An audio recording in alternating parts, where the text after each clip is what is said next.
जय हिंद दोस्तों, welcome to our channel. आज हम बात करेंगे मॉडल प्रश्न पत्र के सॉल्यूशन के बारे में, जो कि जैक बोर्ड क्लास 10th का है और इसका विषय है साइंस। ओके, तो आज हम साइंस सब्जेक्ट का मॉडल प्रश्न पत्र 1 का सॉल्यूशन के बारे में बात करने वाले हैं। तो चलिए वीडियो स्टार्ट करते हैं। यहाँ पर देख सकते हैं, आपको एक पेज दिख रहा होगा। ये है उसका फर्स्ट टॉप पेज में, देखिए लिखा हुआ है टर्म 2 का है, JAC board term 2 2021-22 and model प्रश्न पत्र सेट 1। ओके, यहाँ पे इसके अलावा देख सकते हैं सेट 1 के लिए क्लास 10 का है, subject science and total marks दिया गया है।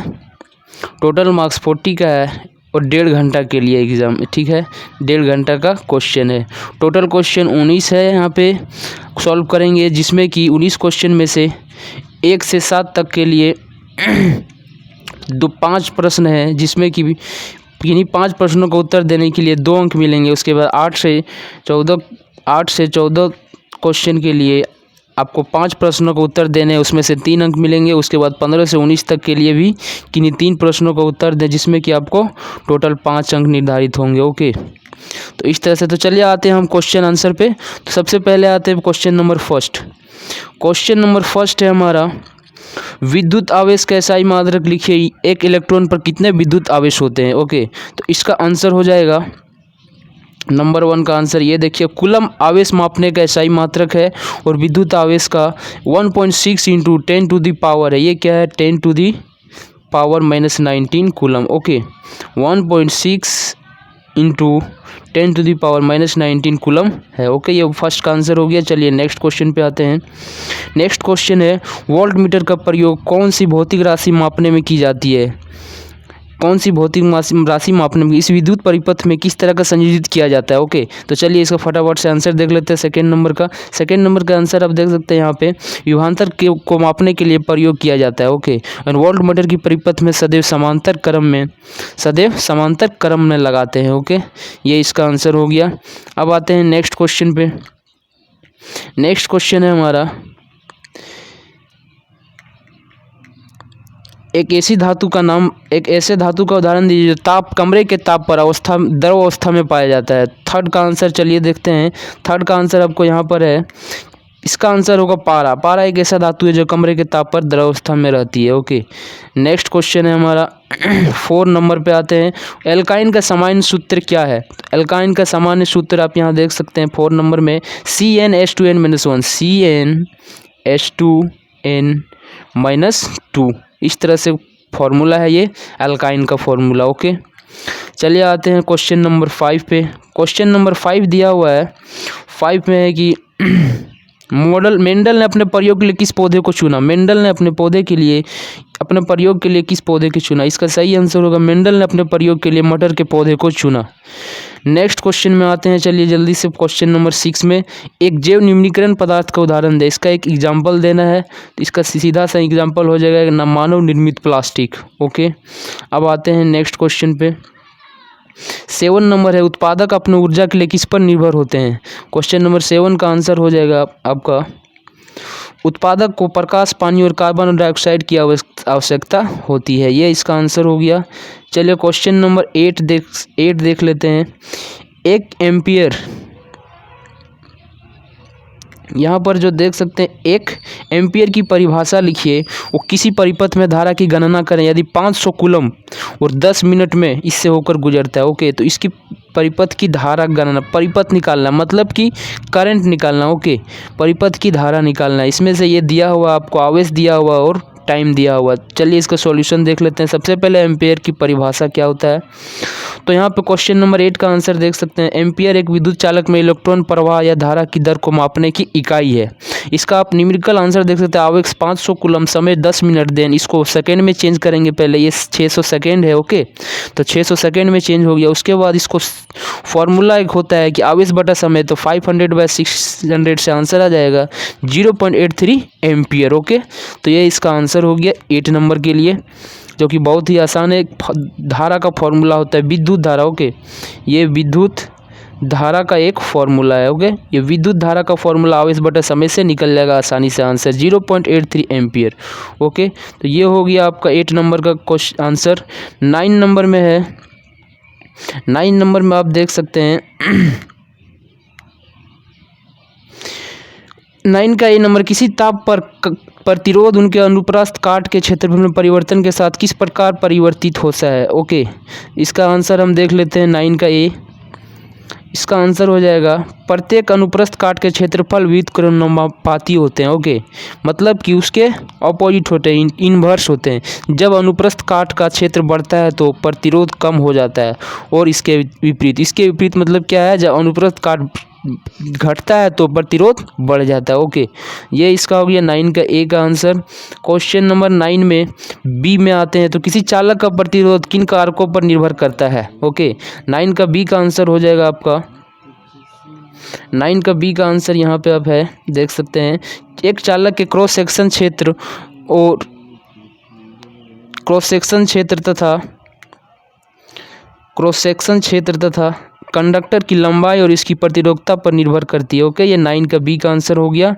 अब आते हैं नेक्स्ट क्वेश्चन नंबर 10 पे आते हैं। ओके, तो क्वेश्चन नंबर 10 में है विद्युत टेस्टरों और विद्युत स्त्रियों को तापन या शुद्ध धातु के ना बनाकर किस मिश्र धातु को क्यों बनाए जाते हैं, किसी मिश्र धातु के क्यों बनाए जाते हैं। तो चलिए इसका फटाफट से आंसर देख लेते हैं। 10 नंबर का आंसर यहाँ पर देखिए, विद्युत टेस्टर तथा विद्युत स्त्रियों को तापन शुद्ध धातु के बजाय मिश्र धातु से बने होते हैं, क्योंकि उसके पास उच्च गलनांक होती है तथा उच्च तापमान पर ऑक्सीकरण नहीं होता है।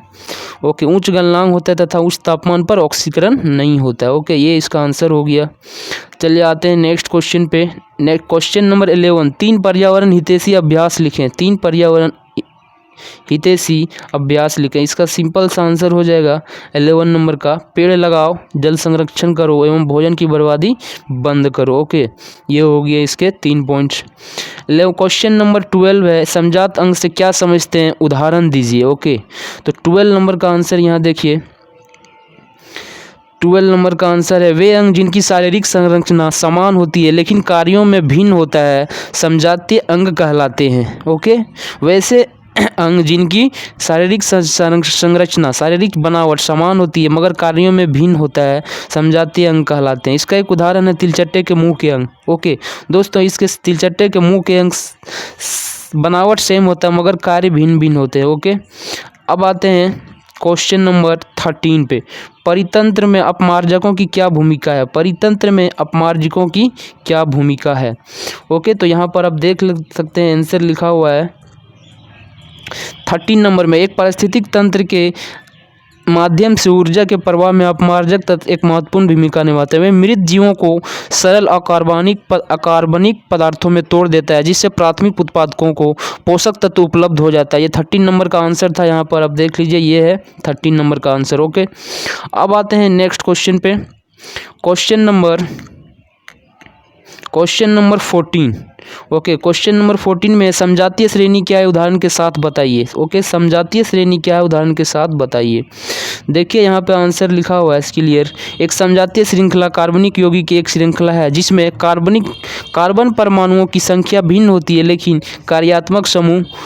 एक ही कार्यात्मक समूह होती है। ओके, उदाहरण के लिए मीथेन, इथेन, प्रोपेन, ब्यूटेन, ये एक क्या हो गया, श्रृंखला हो गया, एक समजातीय श्रृंखला हो गया एक प्रकार का। ओके, जो कि आप उदाहरण के तौर पर एक दे दिया। ओके, तो ये इसका सीधा सा आंसर हो गया 14 नंबर का।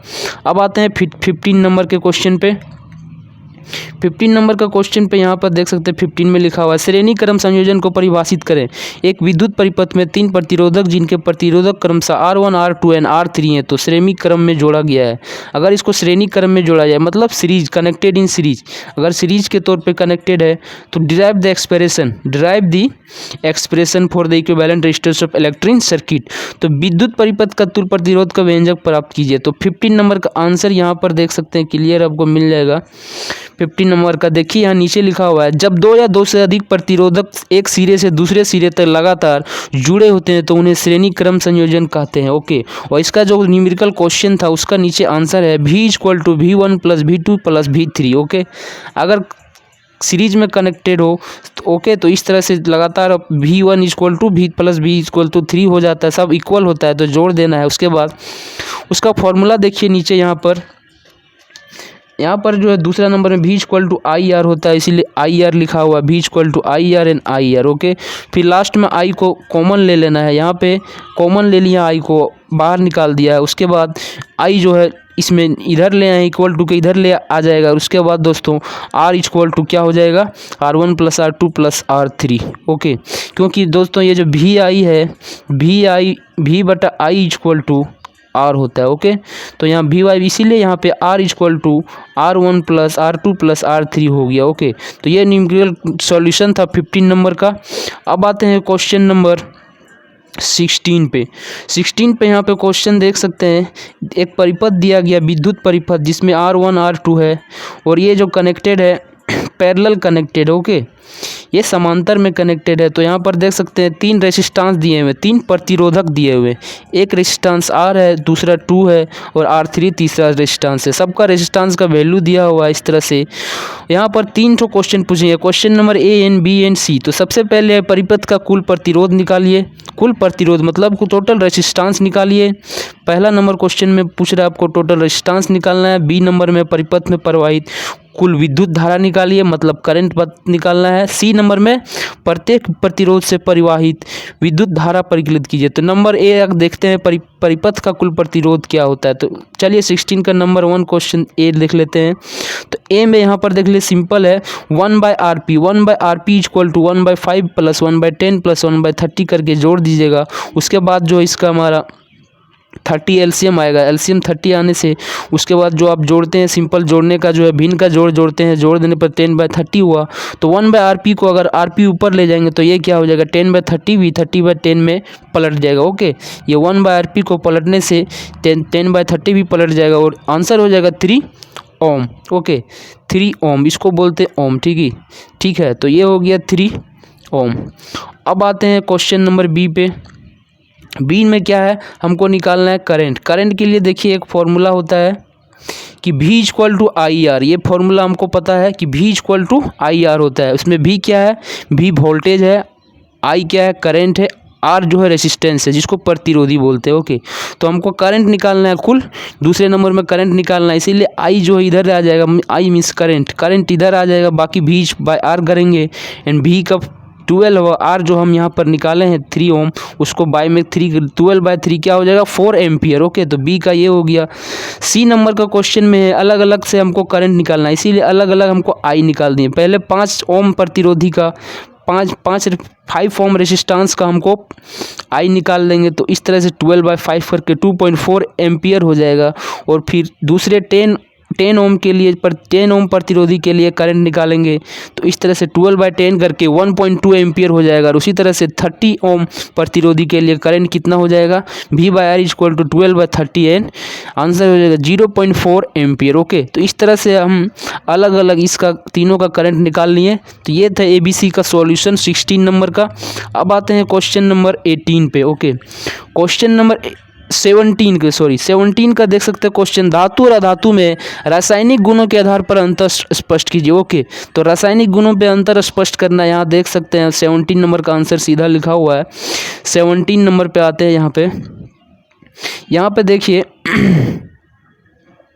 17 नंबर में यहाँ देख सकते हैं कि एक तरफ धातु का लिखे, फिर उसके नीचे धातु के सारे गुण लिखे हुए। ठीक है, ये रासायनिक गुण है, इससे आप बता सकते हैं ये क्या है। नंबर 1 है, धातु में क्षारीय ऑक्साइड होती है, धातु में क्षारीय ऑक्साइड की बनी होती है, धातु में तनु अम्ल के हाइड्रोजन से विस्थापित कर देती है। ये भी धातु में है, क्लोरीन के साथ विद्युत क्लोराइड बनाती है और धातु में अपाच्य होती है। उसी तरह यहाँ भी धातु ऑक्सीकरण होती है, अम्ल तथा उदासीन ऑक्साइड बनाती है। इस तरह से 4 पॉइंट लिखने से ये आपको पूरे नंबर मिलेंगे 17 नंबर के। ओके, तो ये 17 का आंसर हो गया, जो कि आपको यहाँ पे पूरे अच्छे से दिखने को मिल गया होगा। तो इतना लिखने से फुल नंबर आपको मिल जाएंगे। उसके बाद आते हैं क्वेश्चन नंबर 18 पे। पोषी स्तर क्या है, एक आहार श्रृंखला का उदाहरण दीजिए और विभिन्न पोषी स्तर को बताइए। ओके, पोषी स्तर क्या है, इसके बारे में चलिए देख लेते हैं आंसर में। देखिए टोटल 4 पोषी स्तर होते हैं। पोषी स्तर के टोटल 4 स्तर होते हैं। पहला नंबर पे उत्पादक होते हैं, दूसरा पे शाकाहारी जिसको कि प्राथमिक उपभोक्ता बोल सकते हैं, दूसरा नंबर पे मांसाहारी जिसको कि द्वितीयक उपभोक्ता बोलते हैं, और चौथा नंबर पे शिकारी जिसको कि तृतीयक उपभोक्ता बोलते हैं। ओके, तो प्राथमिक, द्वितीयक और तृतीयक उपभोक्ता होता है। इस तरह से एक एग्जाम्पल देख सकते हैं, यहाँ पे एग्जाम्पल लिखा हुआ है। नंबर 1 में जो प्राथमिक होता है, जो उत्पादक है घास है, और दूसरा नंबर में है जो प्राथमिक उत्पादक है, प्राथमिक उपभोक्ता है कीड़ा।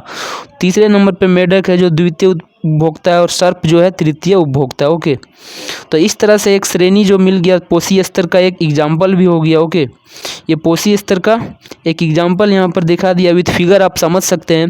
1 नंबर मीन्स कि ये है, 2 नंबर मीन्स कि ये हो गया, 3 नंबर मीन्स कि ये है, और 4 नंबर ये। तो ये एक प्रकार का एग्जाम्पल हो गया पोषी स्तर के लिए। ओके, तो इसी तरह से पूरा डिटेल है, इसमें आपको नंबर काटने की कोई चांस नहीं है। ओके, फुल नंबर मिलेंगे। अब आते हैं क्वेश्चन नंबर 19 पे, लास्ट क्वेश्चन है। कौन नंबर में है? प्रभावी लक्षण से आप क्या समझते हैं? ओके, तो प्रभावी लक्षण से क्या समझते हैं, चलिए इसका आंसर देख लेते हैं। क्वेश्चन नंबर 19 का ये है, एक अनुवांशिक लक्षण को प्रभावी माना जाता है यदि उस व्यक्ति में व्यक्त किया जाता है कि उसके पास उस जीन को केवल एक प्रति होती है। ओके, अगर उस व्यक्ति में उस जीन का केवल एक कॉपी होता है, एक प्रति मतलब अगर उस व्यक्ति में उस जीन का एक ही कॉपी है तो वो क्या कहलाता है? उसका अनुवांशिक लक्षण कहलाता है। उसका एक कॉपी को क्या बोला जाता है? अनुवांशिक लक्षण बोला जाता है। ओके, उसके बाद आते हैं क्वेश्चन नंबर 19 का बी। 19 का ख नंबर का क्वेश्चन क्या है? मेंडल के प्रयोग द्वारा कैसे पता चला कि लक्षण प्रभावी अथवा अप्रभावी होते हैं? प्रभावी अथवा अप्रभावी होते हैं, समझाइए। यहाँ पर प्रभावी नहीं, यहाँ पे अप्रभावी होना था, तो अप्रभावी होते हैं, समझाइए। ओके, तो यहाँ पे आंसर दे सकते हैं, सीधा सा लिखा हुआ है। जब मेंडल ने मटर के पौधे पर और बोने पौधे का संकलन कराया तो उसमें संतति F1 में सभी पौधे लंबे प्राप्त हुए, लेकिन दूसरे पीढ़ी F2 में सभी पौधे लंबे नहीं थे, उसमें 1/4 पौधे बौने थे। मेंडल ने लंबे पौधे को लक्षण को प्रभावी और बौने पौधे को लक्षण को अप्रभावी कहा। ओके, तो इस तरह से मेंडल ने अपना एक रिसर्च किया था। ओके, जिसको कि ये प्रयोग किया था, जिस तरह से उसको प्रूव किया कि क्या प्रभावी है, कौन सा लक्षण प्रभावी है और कौन सा लक्षण प्रभावी नहीं है। ओके, तो ये आंसर हो गया आपको बी नंबर का। तो इस तरह से सारे आज ये सारा मॉडल प्रश्न पत्र 1 का सारा क्वेश्चन का सॉल्यूशन ख़त्म होता है। तो चलिए मिलते हैं इसी तरह से नेक्स्ट मॉडल पेपर के सॉल्यूशन के साथ। तब